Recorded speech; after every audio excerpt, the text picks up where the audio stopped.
So as you can see, making trees is difficult, at least drawing them anyway. But modeling them is actually kind of easy because nature's done some of the work for us. Let me show you what I'm talking about. So we need two things, two materials to make these trees. This is sagebrush, and this comes from the Southwest, or you could just order it from Scenic Express. This is super sage. Then there's this branch material, which you can also get from Scenic Express. You just have to pick a piece that's going to make a nice tree. And even if it's too long or too big, we can trim this down, and we're going to add this material to this, so it's not going to look like this in the end.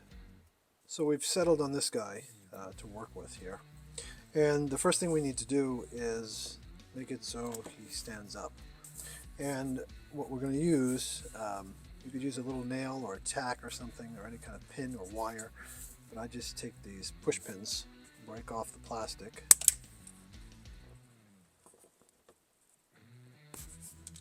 and now there's a nice little brad nail, which I guess it would be a lot easier to just get a brad nail, but this is what I had, so this is what I'll use. The head of the nail is a little big, so I might just chop it off. There we go. I want to make sure he's straight, and I'm going to take some CA glue or crazy glue using Loctite, and we're just going to fill in this gap in the tree here and lock that pin in place. Okay, so I forgot I had some spray. This is whatever that says. It's for making your CA glue dry quicker, so I just sprayed this off camera. So I'm taking a piece of rigid foam insulation, and I've got a piece of plastic. You can get this from a sandwich bag, or you can use wax paper. I don't know if I'll need it, but I'm going to stick it here anyway, and I'm going to put him in there. So what we are going to do, and this is optional, you don't have to do this, I'm going to create a base to the tree so it has some more roots, so it's just not cut and goes into the ground like that. Many trees, of course, go up from the ground with a taper, and the roots kind of find their way all over the place. So we can do that with clay. This is Sculpey air dry clay. I've already put it in a bag because I've opened it and taken some out, and I don't want it to dry up. So you don't have to bake this, you don't have to cook it or anything. It probably dries overnight. So I've got a bit of this clay here, and you're going to need some sculpting tools. At a bare minimum, just use an X-Acto knife. If you do have some sculpting tools like this one, this is like a spear point, and this has got a little scoop on each end. It might help, but you really probably could do it with just the X-Acto knife. And I'm going to build up the bottom. Okay, so off camera, as you can see, I just put some painter's tape around this just to hold my piece of plastic down because it was kind of flopping around a bit. Now, even though it looks like there's a lot of clay here, that's fine because we're going to remove probably half of it. We want to start by just working in some root systems, and you could do that by just pushing in. If you've ever done sculpture, a lot of it is subtractive, so you're adding a lot and you're taking away. So that's what we're going to do here. Now, just like that, we just made a couple of roots, and eventually they'll blend into this bark in the existing tree, and maybe there's a lot more gone on this side. Of course, go outside and look at some trees in your yard or in your street or park. Photos. Of course, you know, we've all been looking at trees our whole life, but not until you really look at them to recreate them do you really kind of see how they're made.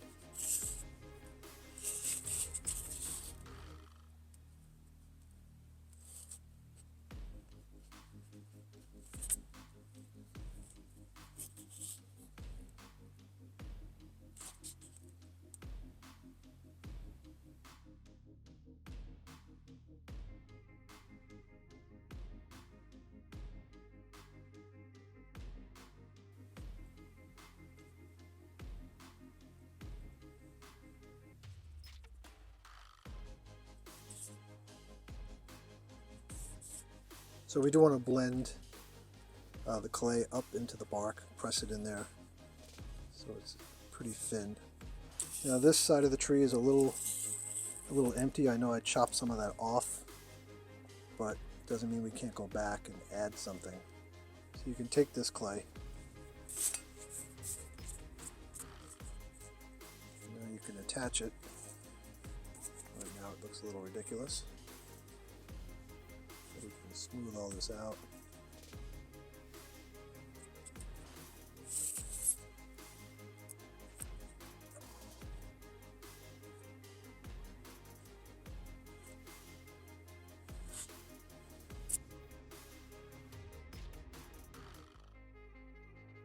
Now again, these don't have to be perfect. All of this is going to get covered with some dirt, vegetation. Not sure how long it takes to set, but I could already feel the clay getting a little drier. So I did read that this does take 24 hours to dry, but I think that also depends on how thick a piece you're working with. This is pretty thin and it feels dry. I mean, I could probably push my finger through it, but I think it's dry enough to carve in some bark. And you can use the lines that are already in the tree and just kind of start with that as far as where you're going to make these lines. And I'm sure you could get away with not even doing this because again it all gets painted.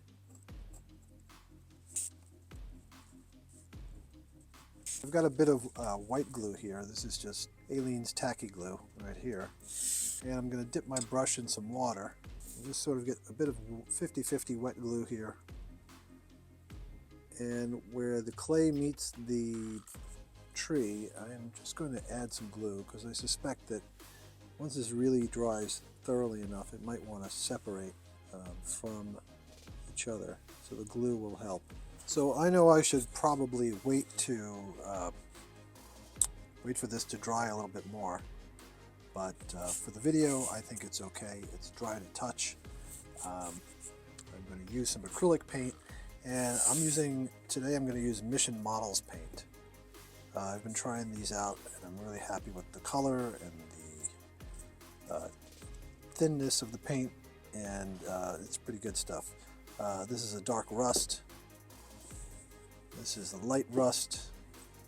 This is Haze gray, and I'm also using Insignia white. All of these from Amazon. So I've got them on a palette here. Probably going to start with a light color first. And again, none of this has to be perfect. It's a tree, but we do want it to match the bark at the top as best we can. Let's go dark.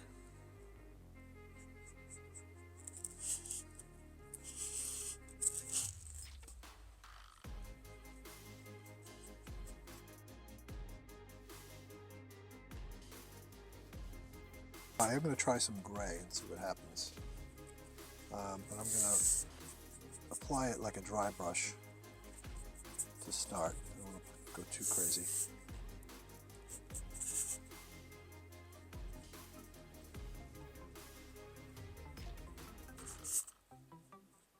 And I'm also picking up or I'm painting the bark as well, the original tree. That all helps blend it in. A little further back for you.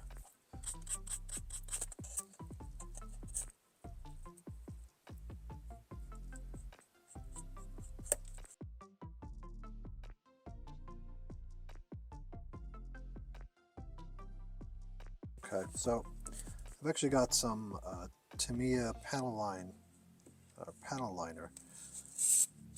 and it's kind of like a black wash. It is a black wash, like alcohol and ink, but I think this is a little thinner and darker than my own mix of alcohol and ink, so I'm going to give it a try.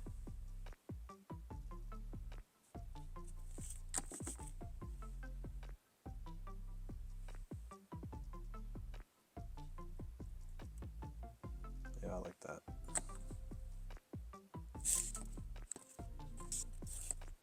So now I'm going to dry brush it with a little bit of white.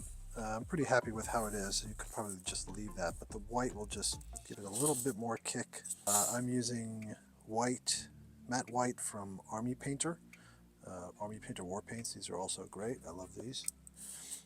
And I'm using a dry brush for dry brushing. This is also by Army Painter, and it's the Mighty Dry Brush. It's just made for dry brushing. So let's give that a try. So I'm going to take off most of my paint.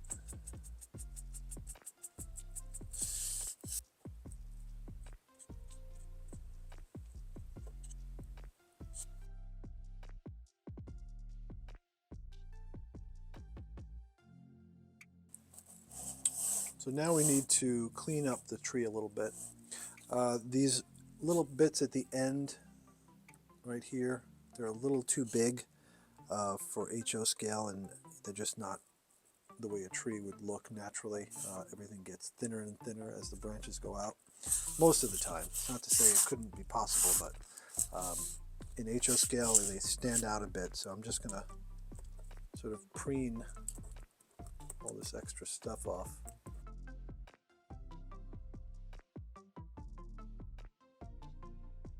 So this is the foliage material that we're going to use. We're going to start gluing this to the tree, but you'll notice they have these leaves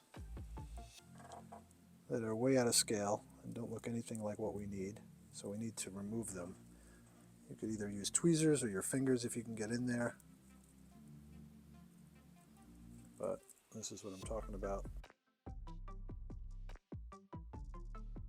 I'm using 2 different glues here. I've got my Loctite, and I've got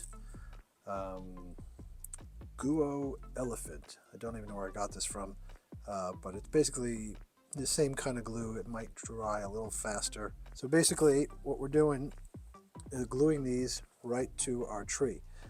You can spray these all gray if you like. I don't care to. It doesn't seem to matter to the finished look. I do brush them gray a little bit after the fact, which might seem a little harder, but it doesn't seem to matter. So spray these with gray primer. You might want to stick them or hang them with clothespins on a string somewhere, but I'm going to skip that step and see how it works out anyway.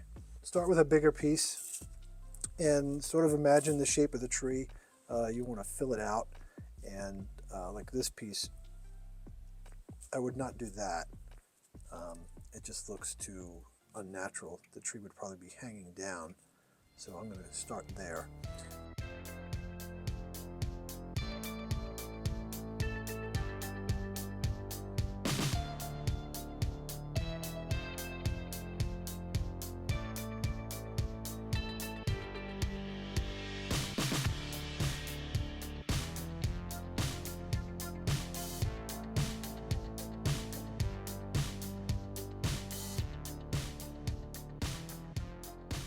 All right, so we've filled out our tree with our branch material, and I think this branch is just kind of not going to work out, so let's get rid of him. That's fine. So what I'm doing now is I'm taking my gray color, the Haze gray or any medium gray, and I'm going to paint lightly. It doesn't have to be perfect. The thicker of this branch material.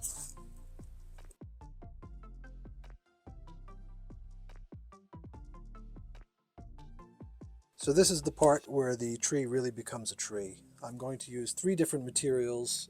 This is Leaf Flake Shaker from Knock. It's a dark green. There's also Super Leaf, and this is from Scenic Express, I believe. Yep. And then I'm using some Flock and Turf from Scenic Express. This is just fine ground foam. I just like using this because it gives it a variety.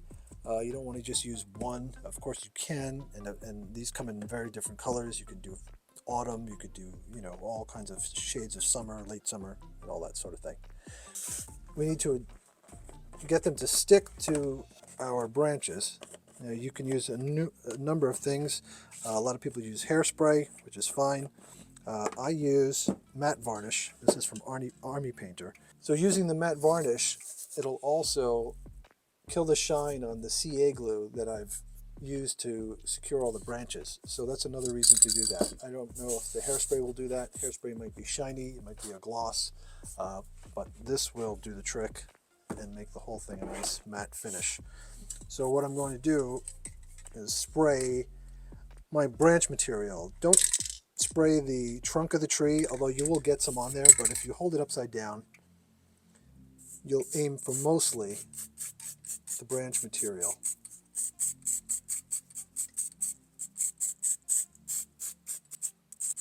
I'm going to take my material here, and again, if you hold it upside down, you're less likely to get it on the trunk if it is sticky. So just focus on the branch material. I'm going to collect this first because it's good stuff. Put that aside.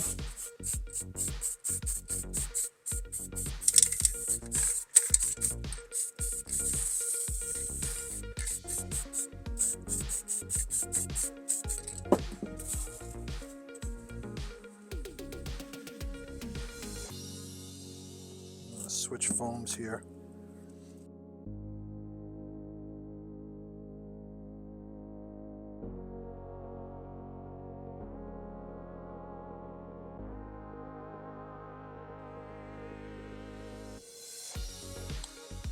So that's it, our tree is complete. Of course you could just keep adding and adding more leaf structure to it, but I'm happy with this and the variety of the leaves and the coloring and the roots at the bottom. The hardest part might now be lifting this away from the foam without destroying it, so hopefully everything is sufficiently dry and we'll try doing that. Let's see.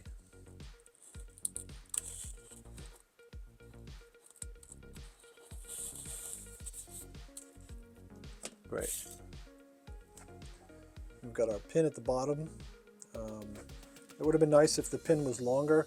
I'd recommend using something a little bit better than what I did here. You'll get a much firmer grip into your layout.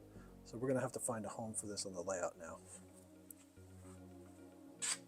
So this is a pretty big tree. I scaled it out. It's about 50 feet tall, which is a nice established tree. I have a couple of places I might be able to put it, one would be right here. Actually, with this other tree here, it would kind of frame this scene out nicely. That's a great possibility.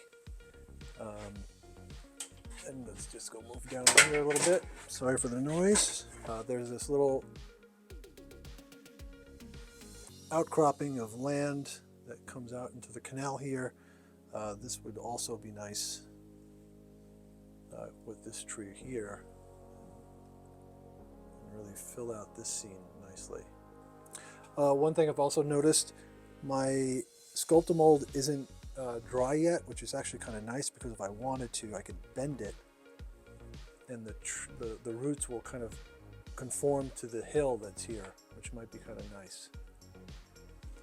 Can't decide.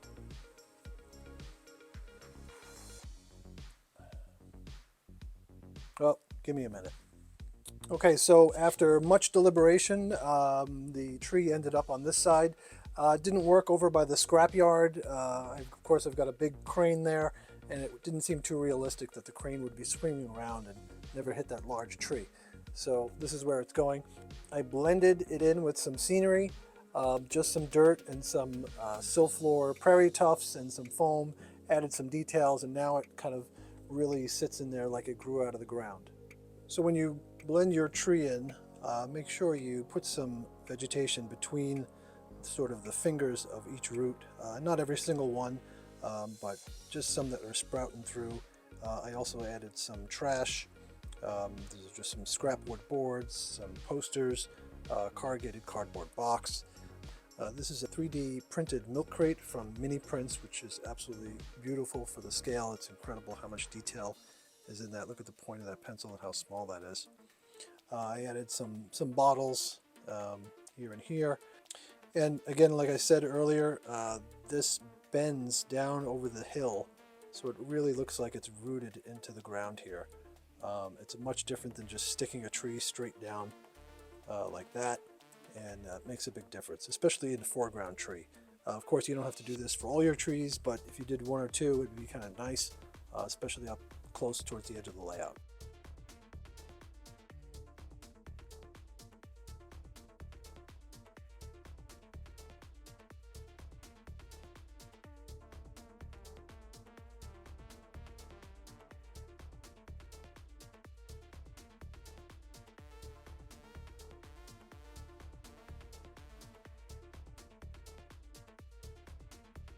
So I do hope you give this technique a try, making your own roots to a tree with some clay.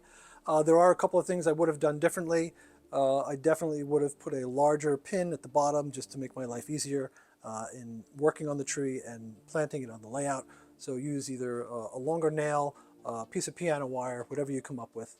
And I actually probably should have sprayed all the branch material with a gray primer. It just seems easier now in retrospect, so I'll do that next time. And just be sure to look at the shape of your tree, make sure it's pretty natural and kind of balanced. It doesn't have to be a perfect round ball, but of course, look at real trees, and that's the best way to do it. I want to thank our Patreon subscribers. If you want to get more content, more photos of what we do behind the scenes here in the shop, sneak peeks to new kits, tips and techniques, and more stuff we post every day, sometimes twice a day. Check us out on Patreon. And of course, check out our kits. We have over 100 HO scale kits to choose from. And if you want to build something every month, we have a Kit of the Month subscription service where you get a new HO scale kit every month, and you'll improve your skills month after month. So see you next time. Thanks for watching.